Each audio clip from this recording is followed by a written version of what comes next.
नमस्कार दोस्तों, welcome back to my channel every English classes. दोस्तों आज के इस वीडियो में हम पढ़ेंगे क्लोज। क्लोज का मतलब होता है वाक्य।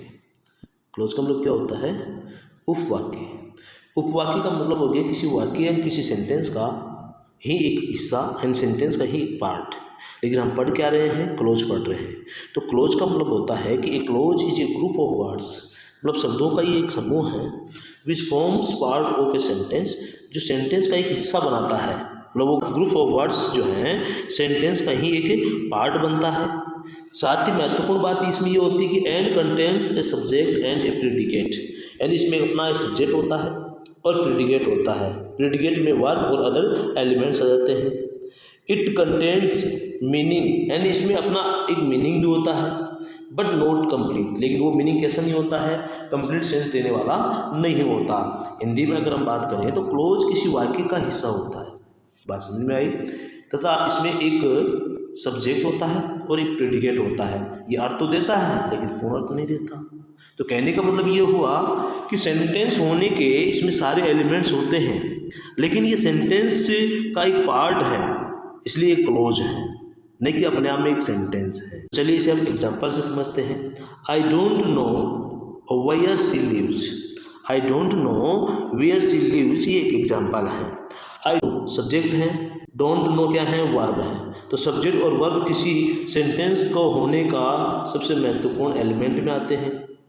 और पहले तो मैं आपको बता दूं कि सब्जेक्ट और प्रेडिकेट की जब बात आती है, सब्जेक्ट प्लस प्रेडिकेट की जब बात आती है, तो प्रेडिकेट का मतलब है कि सब्जेक्ट के बाद का जो जितना भी हिस्सा है वो प्रेडिकेट कहलाता है। ऑलराइट, तो नेक्स्ट देखते हैं हम। तो यहाँ सेंटेंस में आई दिया हुआ है जो सब्जेक्ट है, डोंट नो क्या है? इसकी वर्ब है। फिर यहाँ वेयर से शुरू हो रही है, किससे शुरू हो रहा है? वेयर से शुरू हो रहा है, तो ये इसका दूसरा क्लोज है। तो वेयर शी लिव्स, तो I don't know where she lives, मैं नहीं जानता कि वो कहाँ रहती है, मैं नहीं जानता कि वो कहाँ रहती है। ये एक सेंटेंस है, लेकिन ये सेंटेंस है साथ में ही इसमें एक वर्ब ये आ गई तो एक वर्ब इधर ये आ गई। दो वर्ब यहाँ पर प्रयोग में आई है, तो दो वर्ब प्रयोग में आई है, तो इसका मतलब एक ये क्लोज है और एक ये क्लोज है। दोनों क्लोज मिलकर एक सेंटेंस का निर्माण करते हैं, नहीं कि एक सिंगल क्लोज। यदि एक सिंगल क्लोज दिया होगा तो वो भी सेंटेंस होता है, लेकिन तब उसको हम क्लोज नहीं कहते हैं। क्लोज तब कहते हैं जब वो किसी दूसरे क्लोज के साथ में जुड़कर एक नए सेंटेंस का निर्माण करता है। सेकंड एग्जांपल पढ़ते हैं हम। This is what I want to say. This is what I want to say, तो यहाँ पर देखो दिस सब्जेक्ट है और इज वर्ब है। फिर उसके बाद में व्हाट आई वांट टू से, बस मैं यही तो कहना चाहता हूँ, मैं यही तो कहना चाहता हूँ, यानी ये वही तो बात है जो मैं कहना चाहता हूँ। तो यहाँ पर देखो व्हाट आई वांट टू से, जो मैं कहना चाहता हूँ। तो यहाँ पर ये दूसरा क्लोज है और यहाँ पर ये दूसरा क्लोज है। अभी इसकी डिटेल हम आगे पढ़ेंगे कि कैसा क्लोज है, कौन सी क्या चीज़ है, कौन से क्लोज को क्या बोलते हैं, किस नाम से जानते हैं और कैसे जानते हैं। इन चीज़ों की पहचान हम आगे से आगे जब पढ़ेंगे तब करते चलेंगे। पहले केवल हम ये पढ़ रहे हैं क्लोज कैसा है, क्या है। नेक्स्ट एक एग्जाम्पल और लिया है, it all depends on how she does. तो यहाँ पर भी क्या दिया हुआ है? It all depends. All depends, depends क्या है? ये वर्ब है। इट ऑल ये क्या है? इसका सब्जेक्ट है। और यहाँ पर देखो सी सब्जेक्ट है और डज वर्ब है। तो एक सब्जेक्ट और वर्ब जो एक सेंटेंस के एलिमेंट होते हैं, यानी सब्जेक्ट के की एलिमेंट कहलाते हैं, इनके बिना सेंटेंस नहीं बनता है। तो ये दोनों चीज़ें इसमें दी हुई हैं, तो दोनों ही सेंटेंस का निर्माण तो करते हैं, लेकिन दोनों ही क्या हैं? क्लोज हैं। ये भी क्लोज है और ये भी क्लोज है। एक सेंटेंस में एक क्लोज भी हो सकता है और एक से अधिक क्लोजेस भी हो सकते हैं। समझने की और बात क्या है कि यदि एक ही क्लोज दिया हुआ है तो सेंटेंस सिंपल सेंटेंस कहलाता है। ये कहलाता है सिंपल सेंटेंस कहलाता है। सिंपल सेंटेंस कहलाने के लिए क्या है, जिसमें एक एग्जांपल दूं कि मोहन इज माय ब्रदर। मैं क्या कहूँ कि मोहन इज माय ब्रदर, कि मोहन मेरा भाई है। तो यहाँ पर क्या है? इज वर्ब दी हुई है और ये सब्जेक्ट दिया और बाकी क्या है? ऑब्जेक्ट है। तो मोहन इज माय ब्रदर, कि मोहन मेरा भाई है, सब्जेक्ट और प्रेडिकेट आ गया। एक ही क्लोज का रूप है और एक ही क्लोज जो है वो अपना में क्या है? एक सेंटेंस है। लेकिन इस समय इसको हम सेंटेंस कहेंगे, क्लोज नहीं कहेंगे। क्यों नहीं कहेंगे क्लोज? क्योंकि क्लोज तब कहेंगे जब ये किसी दूसरे क्लोज के साथ में जुड़ा हुआ होगा। ठीक है, इसलिए हम क्लोज तो कह सकते हैं यहाँ पर, लेकिन एक क्लोज कहना उचित नहीं होता। कि क्लोज के इसमें एलिमेंट्स तो हैं, लेकिन है एक्चुअल में क्या? एक सेंटेंस है। कि यदि एक सेंटेंस में दो या दो से अधिक क्लोजेज हो, मान लो कोई सेंटेंस है और उसमें दो या दो से अधिक क्लोजेज है, तो जो कोऑर्डिनेटिंग कंजक्शन, जो क्या करते हैं, जो कोऑर्डिनेटिंग कंजक्शन से, जिसमें जो कोऑर्डिनेटिंग कंजक्शन में कौन आते हैं, जैसे एंड है, और है, बट है, सो है, एसेट्रा है, तो इस सेंटेंस को हम कंपाउंड सेंटेंस कहते हैं। तो समझना क्या है, यहाँ पर समझना यह है कि किसी सेंटेंस में दो क्लोज दिए हुए हैं। क्या समझना है यहाँ पर कि किसी सेंटेंस में दो क्लोज दिए हुए हैं और वो दो क्लोज मान लीजिए बाय द वे इनमें से किसी एक वर्ड से जुड़े हुए हैं, ये किसी क्लोज से पहले इनका प्रयोग किया हुआ है, तो हमें तुरंत ये पहचान जाना है कि दिया हुआ सेंटेंस कोऑर्डिनेटिंग कंजक्शन से जुड़ा है और इस प्रकार के सेंटेंस को हम कंपाउंड सेंटेंस कहते हैं। ऑलराइट, एग्जाम्पल से अगर हम समझना चाहें तो Ram is my brother and Mohan is my cousin, तो यहाँ एंड से जुड़ गया अगला वाला क्लोज, तो एंड से जुड़ा हुआ अगला वाला क्लोज है, तो एंड से हम पहचान करेंगे कि कौन सा सेंटेंस है, ये दिया हुआ सेंटेंस है, ये कंपाउंड श्रेणी का सेंटेंस है। कौन सा सेंटेंस है, कंपाउंड सेंटेंस है। चलिए हम आगे बढ़ते हैं। यदि सेंटेंस में दो या दो से अधिक क्लोजेज है जो सबऑर्डिनेटिंग कंजक्शन से जुड़े हैं, किससे जुड़े हैं, सबऑर्डिनेटिंग कंजक्शन से जुड़े हैं। अब सबऑर्डिनेटिंग कंजक्शन क्या होते हैं, तो सबऑर्डिनेटिंग कंजक्शन की जब बात आती है तो सबऑर्डिनेटिंग कंजक्शन में आता है दैट, ये क्या आता है, दैट, जितने भी WH वर्ड है वो, बिकॉज, सो दैट वो भी आता है, सो और बीच में ब्लैंक और फिर दैट, इफ, अनलेस, दो, रिलेटिव प्रोनाउन या फिर रिलेटिव एडवर्ब। अब रिलेटिव प्रोनाउन और रिलेटिव एडवर्ब के बारे में हम बात करें तो who, whose, whom, that, when, where, which, why, ये सब रिलेटिव प्रोनाउन और रिलेटिव एडवर्ब भी होते हैं। क्या ध्यान रखना है, ये WH वर्ड ही नहीं है, ये रिलेटिव प्रोनाउन भी होते हैं, ये रिलेटिव एडवर्ब भी होते हैं। ऑलराइट, से जुड़े हो, कहने मतलब इनमें से किसी एक शब्द से यदि ये जुड़े हुए हैं तो ये सेंटेंस कॉम्प्लेक्स श्रेणी का सेंटेंस होता है। यदि हम एग्जाम्पल की बात करें कि आई don't know when it happens, मुझे नहीं पता कि यह कब होता है। मीनिंग क्या देता है, मुझे नहीं पता कि ये कब होता है। I forgot who told me this, और मैं भूल गया कि ये बात मेरे को किसने कही थी। इस प्रकार से मीनिंग देता है। तो देखिए इसमें आई डोंट सब्जेक्ट वर्ब है, फिर नो, आई डोंट नो ये सब्जेक्ट वर्ब है, और व्हेन इट हैपन्स तो ये दूसरा क्लोज है, लेकिन जुड़ा किससे है, व्हेन से। ऐसे इसमें क्या है, आई फॉरगॉट सब्जेक्ट वर्ब है और ये हु से जुड़ा हुआ है, तो हु टोल्ड मी दिस तो ये दूसरा क्लोज हो गया। तो इस प्रकार से ये हु से WH वर्ड से जुड़ा हुआ है, ये भी WH वर्ड से जुड़ा हुआ है, दोनों ही क्या हैं, कॉम्प्लेक्स सेंटेंस हैं। तो अब तक की वीडियो में हमने जाना कि क्लोज क्या है, और दूसरी बात कि क्लोज के साथ ही सेंटेंस और क्लोज में डिफरेंस है उसको भी जाना, सेंटेंस कौन कौन से हैं ये भी हमने जाना। अब हम देखते हैं नेक्स्ट, यहाँ हम बात करेंगे कॉम्प्लेक्स सेंटेंस की।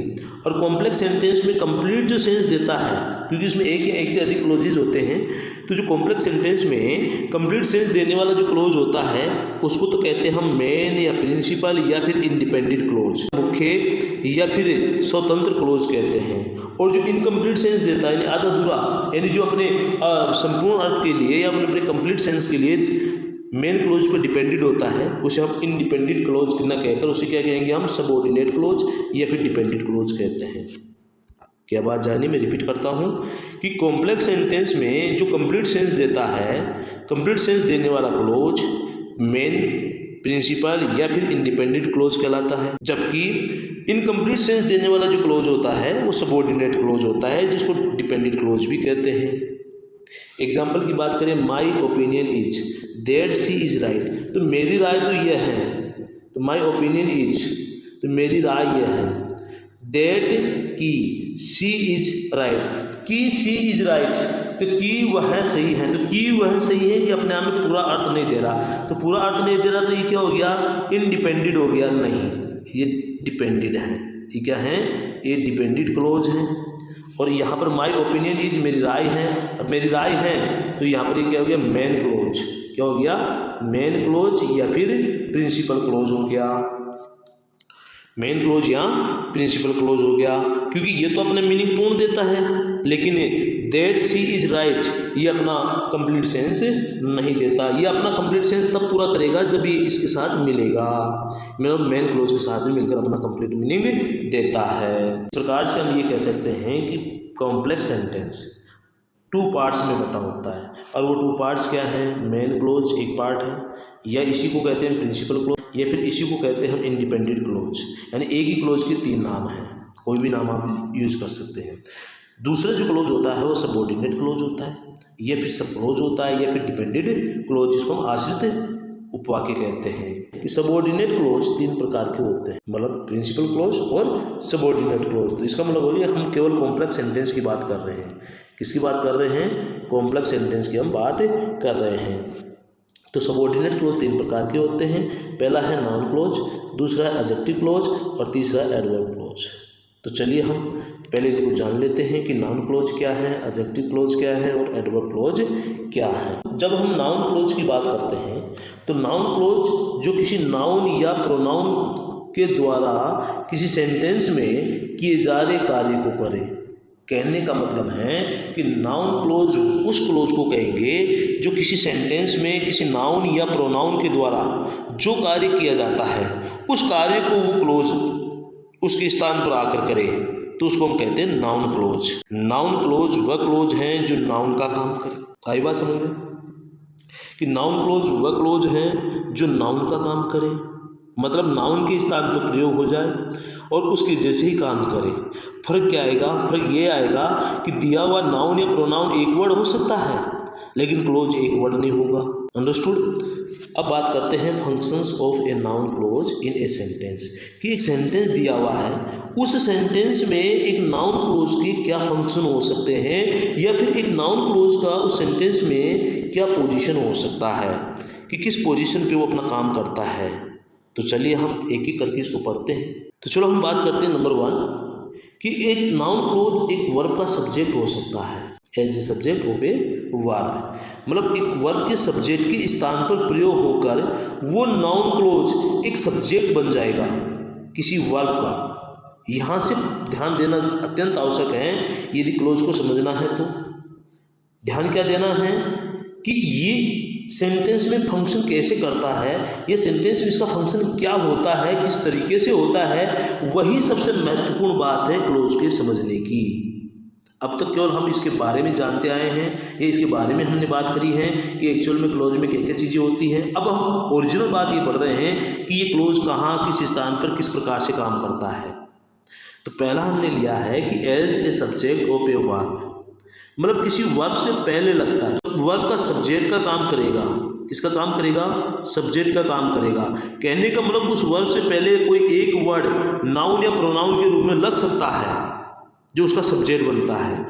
अगर हम उसकी जगह इस क्लोज को लिख दे, मतलब इस क्लोज का प्रयोग कर दे, तो वो भी उतना ही काम करेगा जो काम वो एक सिंगल वर्ड नाउन या प्रोनाउन के रूप में करता है। तो ये एक नाउन क्लोज किसी वर्ब का सब्जेक्ट भी होता है।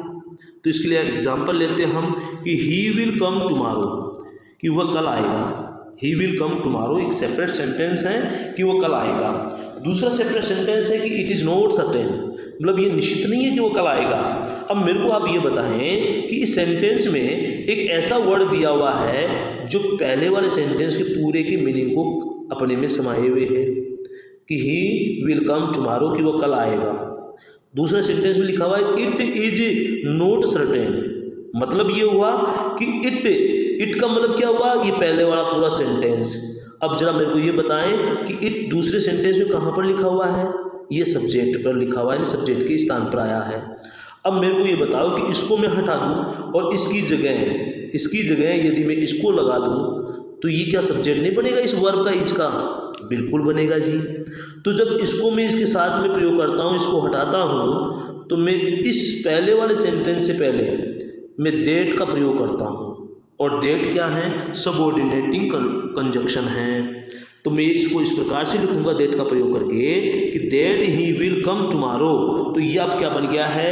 ये एक नाउन क्लोज बन गया है। और नाउन क्लोज किसके स्थान पर आया है? ये इट की जगह आया है। और इट क्या है? एक सब्जेक्ट है, तो इट तो हट जाएगा और इसके आगे वाला जो लिखा हुआ है इज नॉट सर्टेन, उसको हम लिख देते हैं। अंडरस्टूड? नेक्स्ट सेंटेंस में हम देखते हैं कि यू आर ए थिफ, कि आप एक चोर हैं। एक सेंटेंस है। It is known to all या it is known to everyone, ये दूसरा सेंटेंस है।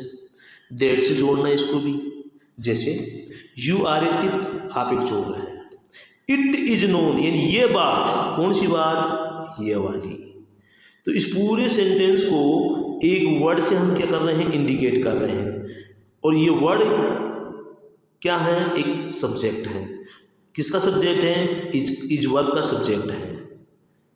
अब इसे हम दैट से जोड़ेंगे, तो दैट से जोड़ेंगे तो हमें ये पता चल गया कि दिया हुआ सेंटेंस इट इसको रिप्रेजेंट करता है, और यदि दैट से जब हमें जोड़ना होगा तो हम क्या करेंगे, that you are a thief, that को पहले ले लेंगे और साथ में हमें क्या करेंगे, इट को हटा देंगे, इसको क्या कर देंगे, हटा देंगे। तो कहने का मतलब ये हुआ कि that you are a thief is known to everyone. एक सबऑर्डिनेट क्लोज है और एक मेन क्लोज है। कहने का मतलब ये हुआ कि यू आर ए थिफ, ये तो हो गया मेन क्लोज, और it is known to everyone, ये बात सबको पता है। नंबर 2, जब नंबर 2 की हम बात करते हैं तो as an object of a transitive verb, दूसरा इसका पोजीशन या दूसरा इसका फंक्शन एक सेंटेंस में क्या हो सकता है कि ये एक ऑब्जेक्ट के स्थान पर भी प्रयोग होता है। जब ये ऑब्जेक्ट के स्थान पर प्रयोग होता है तब ये किसी ट्रांजिटिव वर्ब ऑब्जेक्ट के रूप में इसका प्रयोग होगा। कहने का मतलब है कुछ ऑब्जेक्ट है वो हट जाएगा और उसकी जगह ये क्लोज अपना काम करेगा, मतलब उस ऑब्जेक्ट का कार्य करेगा। सेंटेंस दिया हुआ ही गेव मी, उसने मुझे दिया, आई डिमांडेड इट, मैंने इसकी डिमांड की थी। अब वर्ड से आपको जोड़ना है, ही गेव मी, तो ही गेव मी इसको रिप्रेजेंट करने के लिए हमारे पास क्या दिया हुआ है, वर्ड इट दिया हुआ है। तो इट को क्या कर देंगे हम, सेंटेंस को वर्ड से जोड़ने के लिए इट को तो हटा देंगे क्योंकि ऑब्जेक्ट है, तो इसका ऑब्जेक्ट बना देंगे सेंटेंस का क्या, कि I demanded it, I demanded it, तो इट तो हट जाएगा और हम प्रयोग क्या करेंगे, he gave me what I demanded, तो ही गेव मी इट का क्या है, इट की जगह इसका प्रयोग हुआ है। Next example, I don't no, मैं नहीं जानता, योर नेम इज पीके, कि तुम्हारा नाम पीके है। तो इसके लिए क्या है, पीके वर्ड, तो आई डोंट नो मैं क्या नहीं जानता कि योर नेम इज पीके, तो पीके क्या है, इसका ऑब्जेक्ट है, तो इसके लिए ऑब्जेक्ट है, तो ये क्या है, यहाँ पर वर्ब है। वर्ब के बाद में कोई ऑब्जेक्ट नहीं दे रखा है, तो ऑब्जेक्ट के रूप में इस क्लोज को पूरे को यदि हम प्रयोग करते हैं, ऑब्जेक्ट के रूप में इस पूरे क्लोज को प्रयोग करते हैं वर्ड का प्रयोग करते हुए, तो इससे क्या बन जाता है, वर्ब का इन सेंटेंस से क्या बन जाता है, ऑब्जेक्ट बन जाता है। नेक्स्ट एग्जांपल हमारे पास, आई डोंट नो, मैं नहीं जानता, योर नेम इज पीके, कि आपका नाम पीके है। तो दिए हुए सेंटेंस को वर्ड से जोड़ना है। अब यहाँ पर समझना क्या है कि पीके क्या है, इसका ऑब्जेक्ट, पीके क्या है, ऑब्जेक्ट। यहाँ पर क्या है, आई डोंट नो, मैं नहीं जानता, ये अपने आप में क्या सेंटेंस है, लेकिन योर नेम इज पीके, तुम्हारा नाम पीके है। तो I don't know what your name is, तो यहाँ पर व्हाट योर नेम इज जो दिया है ये क्या हो गया, ये इस सेंटेंस का ऑब्जेक्ट हो गया, और इस सेंटेंस का ऑब्जेक्ट हो गया। इस सेंटेंस में जो ऑब्जेक्ट आया है पीके, उसको हमने हटा दिया। नेक्स्ट आता है as a subject complement of be verb. Be verb में आता है हमारे पास is, am, are, was verb. इनके ऑब्जेक्ट के रूप में इसका प्रयोग किसका, नाउन क्लोज का। कैसे करते हैं देखते हैं। The problem is, we should face it, हाउस से जोड़ना होता है। तो द प्रॉब्लम इज, यहाँ तक तो क्या हो गया, ये एक सेंटेंस हो गया, इधर एक क्लोज है, और यहाँ how we should face it, कि हमें इसको कैसे फेस करना चाहिए। तो ये यहाँ पर क्या हो गया, हाउ से जुड़कर ये क्या हो गया, ये इसका यानी बी वर्ब का क्या बन गया, ये कॉम्प्लीमेंट बन गया कि द प्रॉब्लम इज। अब ये जो कॉम्प्लीमेंट बना है ये, तो ये कॉम्प्लीमेंट क्या करता है, सब्जेक्ट की एडिशनल जानकारी देता है। बी वर्ब का ये तो काम है, इसको लिंकिंग वर्ब भी बोलते हैं, कि ये सब्जेक्ट को ऑब्जेक्ट से लिंक करने का काम करता है। तो समस्या ये है कि how we should face it, कि हमें इसका सामना कैसे करना चाहिए, ये हमारी प्रॉब्लम है, और इसको कनेक्ट करने का काम कौन कर रहा है, इज कर रहा है। सेकेंड एग्जाम्पल की बात करेंगे, हिज थिंकिंग इज दिस, कि उसकी सोच ये है कि I am a lazy person, कि मैं एक लेजी पर्सन हूँ। सेपरेट सेंटेंस दिए हुए हैं, तो हिज थिंकिंग इज, ये तो क्या है, एक सेंटेंस है, मतलब एक क्लोज है। और that I am lazy person, ये कि मैं एक लेजी पर्सन हूँ, ये दूसरा क्लोज है, जो किस पर डिपेंडेड है, इस पर डिपेंडेड है, तो ये सबऑर्डिनेट क्लोज है। अभी इस जो वर्ब है, इस बी वर्ब के तुरंत बाद इसका प्रयोग हुआ है, तो एज ए कॉम्प्लीमेंट ये नाउन क्लोज का प्रयोग है।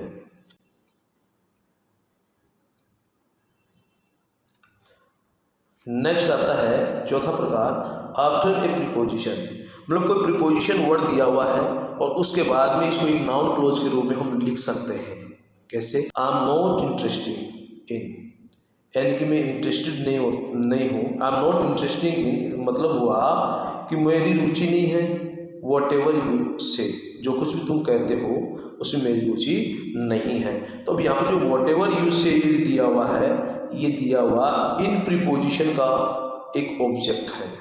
इन प्रीपोजिशन का क्या है? ऑब्जेक्ट है। ये एक अलग क्लोज है और ये एक अलग क्लोज है। I am not interested in मतलब मेरी रुचि नहीं है, ये अपने आप में एक मेन क्लोज है और ये क्या है? एक सबऑर्डिनेट क्लोज है। नेक्स्ट सेंटेंस है, द पुलिस इंक्वायर्ड अबाउट, मतलब पुलिस ने इस बारे में इंक्वायरी की कि where the car was going, कि कार कहाँ जा रही थी। तो कार कहाँ जा रही थी, ये तो हो गया सबऑर्डिनेट क्लोज और ये हो गया मेन क्लोज। तो ये किसका ऑब्जेक्ट है? Preposition about. नंबर 5 है, in apposition to a noun और प्रोनाउन, मतलब है कि कोई नाउन किसी दूसरे नाउन के समानाधिकरण के रूप में प्रयोग किया गया हो, मतलब किसी नाउन के लिए ही कोई जानकारी देवे, ऐसा कोई क्लोज हो जो किसी नाउन या प्रोनाउन के बारे में उसके साथ में जुड़कर जानकारी देता है एडिशनल, वही क्या है? In apposition to a noun या प्रोनाउन कहलाता है। एग्जाम्पल की बात करें, उसको अच्छे से समझे कि देयर इज ए बिलीफ, कि एक बिलीफ है, एक विश्वास है कि गॉड इज ओमनीपोटेंट, कि गॉड क्या होता है? ओमनीपोटेंट होता है, सर्व शक्तिशाली होता है, सर्वव्यापी होता है। देयर से जोड़ना है। अब ये बिलीफ है, बिलीफ क्या है? कि गॉड इज ओमनीपोटेंट, तो बिलीफ क्या है? एक नाउन वर्ड है और इस नाउन वर्ड के बारे में ही ये बताया जा रहा है, मतलब बारे में क्या है कि नाउन वर्ड क्या है? ये इंडिकेट ये कर रहा है कि गॉड इज ओमनीपोटेंट। तो इसको कहते हैं, इसके बारे में बिलीफ के बारे में जानकारी दी जा रही है कि क्या बिलीफ है, तो इसको कहते हैं in apposition to a noun या प्रोनाउन, और इसको हम दैट से जोड़ देते हैं। तो गॉड से पहले हम दैट लगाते हैं कि दैट गॉड इज ओमनीपोटेंट, तो ये तो बन जाता है क्या? ये तो सबऑर्डिनेट क्लोज बन जाता है और ये मेन क्लोज है। दैट से पहचान हो जाती है कि कॉम्प्लेक्स सेंटेंस है ये। नेक्स्ट क्वेश्चन आता है कि द न्यूज यानी समाचार, दैट ही हैज ड्राउन कि वो डूब गया है, इज ए रूमर, तो the news is a rumour ये अपना में एक सेंटेंस है, जबकि दैट ही हैज ड्राउन ये क्या है? एक सबऑर्डिनेट क्लोज है। तो न्यूज के बारे में बताया जा रहा है, तो न्यूज के बारे में यहाँ पर नाउन इन अपोजिशन है, यानी अपोजिशन इन ए नाउन के रूप में इसका प्रयोग हुआ है। 6 नंबर में क्या लिखा है? आफ्टर सम एडजेक्टिव वर्ड, यानी कि एक नाउन क्लोज का प्रयोग कोई फिक्स एडजेक्टिव वर्ड्स है यदि इनके बाद में किया जाता है तो उसे भी हम क्या कहते हैं? नाउन क्लोज कहते हैं। तो उन एडजेक्टिव वर्ड को हमें याद रखना है, जैसे ग्लैड है, हैप्पी है, अफ्रेड है, सोरो है, श्योर है, ईगर है, अम्यूज्ड है, एंक्शस है, अननॉयड है, अवेयर है, सर्टन है, डिलाइटेड है, सरप्राइज है, प्राउड है, प्लीज्ड है, हॉरिफाइड है और इम्पेशेंट है और कॉन्फिडेंट और एटसेट्रा। इनमें से कोई भी वर्ड आए और उस वर्ड के बाद में यदि क्लोज के रूप में इनका प्रयोग हुआ है तो वो भी नाउन क्लोज ही है। जैसे आई एम श्योर, मुझे यकीन है, दैट यू विल कम कि तुम आओगे, तो मुझे पूरा यकीन है कि तुम आओगे, तो श्योर के बाद में इसका प्रयोग हुआ तो सबऑर्डिनेट क्लोज तो है, लेकिन किसके साथ में प्रयोग हुआ है? एडजेक्टिव के साथ में। फिर इसके बाद ही वॉज अफ्रेड, अफ्रेड आ गया यहाँ पर, और अफ्रेड के बाद में प्रयोग हो गया यहाँ पर कि afraid that he is afraid, he was afraid, उसको भय था कि his mother would beat him, कि उसकी मम्मी उसे पीटेगी, इस बात का उसको डर था। तो that his mother would beat him, ये क्या हो गया? ये इसका एक अफ्रेड का क्या हो गया? एक नाउन क्लोज हो गया, तो ये इसका क्या है? नाउन क्लोज है। नेक्स्ट पार्ट हम इसका नेक्स्ट वीडियो में देखेंगे। वीडियो यदि आपको अच्छा लगा तो इसे लाइक और शेयर करें, साथ ही चैनल को सब्सक्राइब कर लें और क्लोज फ्रेज के बारे में आप प्लेलिस्ट पे जाकर वहाँ पर भी इसके बारे में आप जानकारी जुटा सकते हैं और इसे अच्छे से समझ सकते हैं। Thanks for watching.